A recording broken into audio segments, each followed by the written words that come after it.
ఒక్కసారి దీనిలో legal aspects చాలా ఉన్నాయి, కోర్టులలో నిలబడదు, ఇట్లాంటి కామెంట్స్ కూడా మనం వింటున్నాం. మనతో బాలకృష్ణ హైకోర్టు అడ్వకేట్ ఉన్నారు.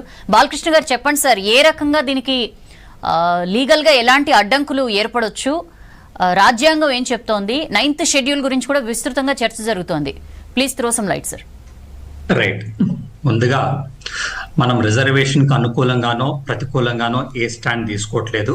ఈ అంశం నిమిత్తం ఉన్నటువంటి చట్టపరమైన అంశాలేంటి, అలాగే ఎదురయ్యేటువంటి చట్టపరమైన చిక్కులేంటి, కేవలం ఆ అంశానికి మాత్రమే నేను పరిమితం అవుతాను. ఎందుకంటే I'm not from political background. Firstly, backward class అనే పదం ఉంది కానీ రాజ్యాంగంలో ఎక్కడ కూడా కాస్ట్ అనో రిలీజియన్ అనో లేదు. ఓకే, చాలా మందికి ఒక అపోహ ఉంది. సో మత ప్రాతిపదికనో కుల ప్రాతిపదికనో రిజర్వేషన్లు ఇచ్చేటువంటి ఆమోదం రాజ్యాంగం చేయట్లేదు. మీరు ఆర్టికల్ 15 తీసుకున్నా, ఆర్టికల్ 16 తీసుకున్నా, ఆర్టికల్ 46 తీసుకున్నా, ఆ మూడు దగ్గరలో కూడా బ్యాక్వర్డ్ క్లాస్ అని ఉంది. ఆ క్లాస్ ఒక్కోసారి ఎంటైర్ కాస్ట్ అవ్వచ్చు, ఒక్కోసారి కాస్ట్లోనే ఒక కాంపోనెంట్ అవ్వచ్చు. సో మతపరమైనటువంటి కులపరమైనటువంటి అంటే ముస్లిం రిజర్వేషన్స్ ఇచ్చేటువంటి అవకాశం రాజ్యాంగం కల్పించట్లేదు. నంబర్ 1.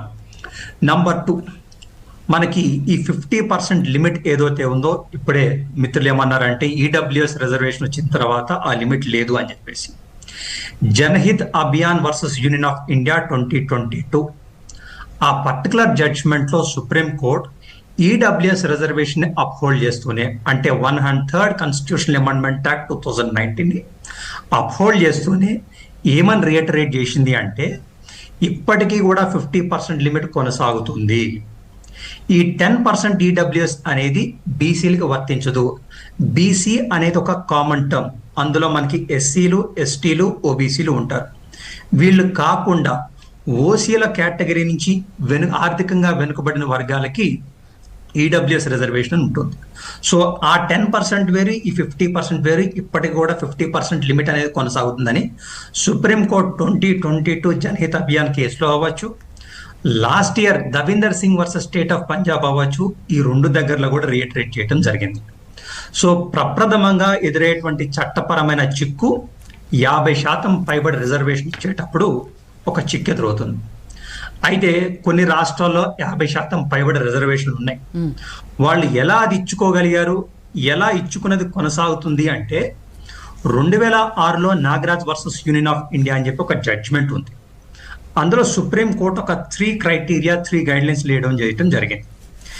ఎప్పుడైతే ఈ 3 క్రైటీరియా 3 గైడ్లైన్స్ సాటిస్ఫై చేస్తామో, అప్పుడు రిజర్వేషన్ 50% పైబడి ఇచ్చినప్పటికీ అవి చట్టపరంగా చెల్లుబాటు అవుతుంది. అదే ప్రక్రియ ఇప్పుడు మన రాష్ట్రంలో జరుగుతుంది. కాబట్టి ఆ 3 క్రైటీరియాని సాటిస్ఫై చేయగలిగినట్లయితే కనుక చట్టపరమైన చిక్కులు ఎదురయ్యే అవకాశం చాలా వరకు తగ్గిపోతాయి. అలాగే ఆర్డినెన్స్ విషయంకి వచ్చింది. ఆర్టికల్ 213 ప్రకారం గవర్నర్ గారు ఆర్డినెన్స్ జారీ చేస్తారు. మీరు అబ్జర్వ్ చేస్తే ఇప్పటికి ఒక వారం రోజులు అయిపోయినా సరే గవర్నర్ గారి ఆమోదం ఇంకా రాలేదు ఆర్డినెన్స్కి. ఎందుకు రాలేదు అంటే న్యాయ నిపుణులు వాళ్ళు సంప్రదిస్తూ ఉన్నారు. ఎందుకు ఇంత సంప్రదింపులు జరుగుతున్నాయి అంటే, ఆర్టికల్ 213 క్లాస్ 2 కానీ ఒక్కసారి రిఫర్ చేసి ఉన్నట్లయితే కనుక ఒక 3 సందర్భాల్లో రాష్ట్రపతి యొక్క ఇన్స్ట్రక్షన్స్ లేకుండా, రాష్ట్రపతి యొక్క కన్సెంట్ లేకుండా గవర్నర్ గారు ఆర్డినెన్స్ జారీ చేసేటువంటి అవకాశం లేదు. మామూలుగా అయితే జనరల్గా in every case state government యొక్క అడ్వైస్ ప్రకారం ఆర్డినెన్స్ జారీ చేస్తారు గవర్నర్ గారు. బట్ ఒక 3 స్పెసిఫిక్ ఇన్స్టెన్సెస్లో ప్రెసిడెంట్ యొక్క ఇన్స్ట్రక్షన్స్ లేనిదే, ప్రెసిడెంట్ యొక్క కన్సెంట్ లేనిదే ఆర్డినెన్స్ జారీ చేసేటువంటి అవకాశం లేదు. ఆ 3 స్పెసిఫిక్ కేటగిరీస్లోని వన్ ఆఫ్ ద కేటగిరీ మన పర్టికులర్ ఆర్డినెన్స్ ఉంటుందేమో అన్నటువంటి ఒక చర్చ నడుస్తుంది.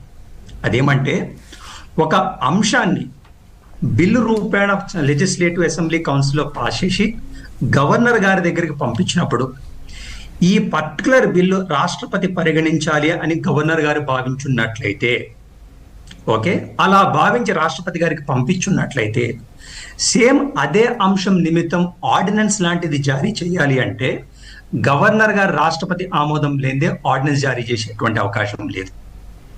ఎందుకు చెప్తున్నాను అంటే, సరే ఆల్రెడీ ప్రెసిడెంట్ దగ్గరికి వెళ్ళినటువంటి బిల్లు ఇష్యూ చేయబోతున్నటువంటి ఆర్డినెన్స్లో సటల్ స్లైట్ డిఫరెన్సెస్ ఉన్నప్పటికీ లీగల్ టర్మినాలజీలో డాక్ట్రిన్ ఆఫ్ కలరబుల్ లెజిస్లేషన్ ఉంటుంది. అంటే వేరే రూపంలో చేయదలబెట్టినటువంటి అదే పనిని ఇప్పుడు మళ్ళీ చేయబోతున్నారు కాబట్టి ఇది doctrine of colourable legislation apply అవుతుంది కాబట్టి న్యాయ నిపుణులు సంప్రదించి ఆ తర్వాతనే ఆమోదం తెలపాలని చెప్పేసి గవర్నర్ గారు వెయిట్ చేస్తున్నారు. అలాగే ఇంకొక అంశం, లోకల్ బాడీ ఎలక్షన్స్కి ఈ 42% రిజర్వేషన్కి కరెక్ట్గా చెప్పాలంటే సంబంధమే లేదు. ఆర్టికల్ 243 క్యాపిటల్ ఈ చూసుకుంటే ఖచ్చితంగా 5 ఇయర్ టర్మ్ అయిపోయే లోపు, మ్యాండేటరీ డిస్క్రిప్షన్ కాదు, 5 ఇయర్ టర్మ్ అయిపోయే లోపు ఖచ్చితంగా ఎన్నికలు జరిపించాలి, కొత్త స్థానిక సంస్థలు ఏర్పాటు చేయాలి.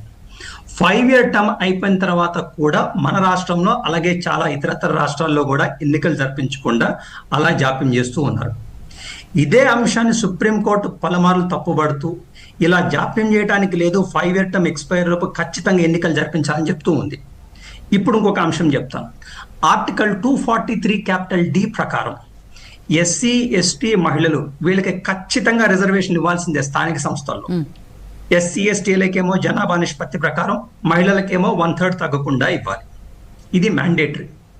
వెరస్ when it comes to BC reservation, రాజ్యాంగం మే అనే పదం వాడుతుంది. ఎస్సీ ఎస్టీ మహిళలకేమో షల్ అనే పదం, బీసీలకేమో మే అనేటువంటి పదం వాడుతుంది.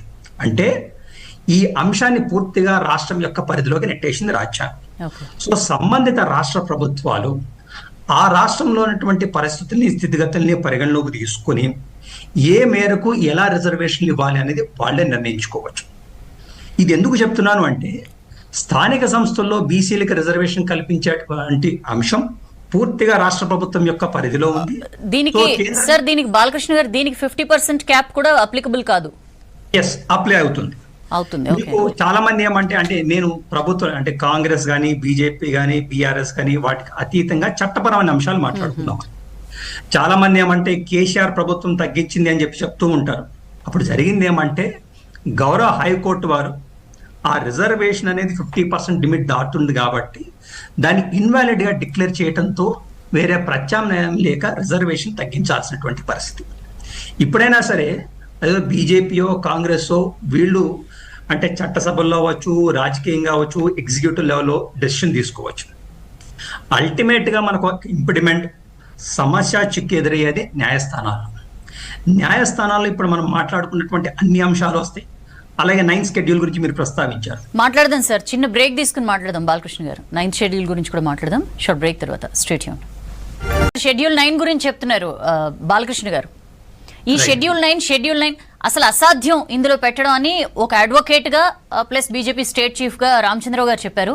ఏంటి షెడ్యూల్ 9, ఎందుకు ఇందులో పెట్టడం అసాధ్యం? మళ్ళీ వస్తున్న డౌట్సే, ఈడబ్ల్యూఎస్ 10% కి లేని ప్రాబ్లం బీసీ కోటాకు సంబంధించి ఎందుకు? రైట్, పెద్దవారు రామచంద్రరావు గారు వేరే ఉద్దేశంతో చెప్పుంటారు అది. సరే, 9th షెడ్యూల్ గురించి మాట్లాడితే 9th షెడ్యూల్ అనేది 1951లో రాజ్యాంగ సవరణ చట్టం ద్వారా తీసుకొచ్చారు. ఒక చట్టాన్ని 9th షెడ్యూల్ అంటూ పొందుపరిస్తే దాన్ని న్యాయస్థానాలు సమీక్షించడానికి లేదు. అయితే ఇలా 2007 వరకు కూడా కొనసాగింది. 2007లో కోయల్హో వర్సెస్ స్టేట్ ఆఫ్ తమిళనాడు అని చెప్పి ఒక సుప్రీంకోర్టు జడ్జిమెంట్ ఉంది. ఆ జడ్జిమెంట్ యొక్క సారాంశం ఏమంటే 1973 తర్వాత ఏ చట్టాన్నైనా సరే 9th షెడ్యూల్లో పొందుపరిచినప్పటికీ దాన్ని కూడా న్యాయస్థానాలు సమీక్షించవచ్చు. ఒకవేళ అవి కానీ మౌలిక స్వరూపాన్ని వైలేట్ చేస్తున్నట్టు, అంటే basic structure of Indian constitution violate చేస్తున్నట్లయితే ఆ గ్రౌండ్ మీద ఆ పర్టికులర్ చట్టాన్ని రద్దు చేసేటువంటి అవకాశం ఉంది. సో 9th షెడ్యూల్లో పెట్టినంత మాత్రాన మనకి ఏ సమస్య ఉండదు అని కాంగ్రెస్ వాళ్ళ వాదన ఏదైతే ఉందో, సరే ఒక పార్టీ వాదన ఏదైతే ఉందో అది సరికాదు. 9th షెడ్యూల్లో పెట్టినప్పటికీ కూడా న్యాయస్థానాలు సమీక్షించేటువంటి అవకాశం ఉంది. బేసిక్ స్ట్రక్చర్ ని వైలేట్ చేస్తే దాన్ని స్ట్రైక్ డౌన్ చేసేటువంటి అవకాశం ఉంది. బాలకృష్ణ గారు, ఒక చిన్న, ఇప్పుడు ఇదంతా న్యాయస్థానాల రివ్యూ పరిధిలోకి వస్తాయి, అవి అబ్జెక్ట్ చేయొచ్చు అనేది 9th షెడ్యూల్లో పెట్టిన తర్వాత జరిగేది. బట్ ఏదైనా ఒక బిల్లుని, ఒక చట్టాన్ని 9th షెడ్యూల్లో పెట్టాలంటే ఎక్కడ గ్రీన్ సిగ్నల్ పడాలి? అదే ఇదే నేను చెప్పబోతున్నాను. 9th షెడ్యూల్లో ఒక చట్టాన్ని పొందుపరచడం అనేది కేవలం కేంద్రం యొక్క డెసిషన్ మేకింగ్. 9th షెడ్యూల్లో చట్టాన్ని పొందుపరచడంలో ఏ విధమైనటువంటి అడ్డంకి లేదు. కేంద్ర ప్రభుత్వం కానీ ఒక కేంద్ర రాష్ట్ర చట్టాన్ని 9th షెడ్యూల్లో పొందుపరచదలుచుకుంటే పొందుపరచచ్చు. దానికి ఏ విధమైనటువంటి చట్టపరమైన చిక్కులు కానీ అడ్డంకులు కానీ లేవు. పొందుపరిచిన తర్వాత కూడా న్యాయస్థానాలు సమీక్షించి బేసిక్ స్ట్రక్చర్ని వైలేట్ చేస్తుంటే అప్పుడు స్ట్రైక్ డౌన్ చేసేటువంటి అవకాశం ఉంది. రైట్.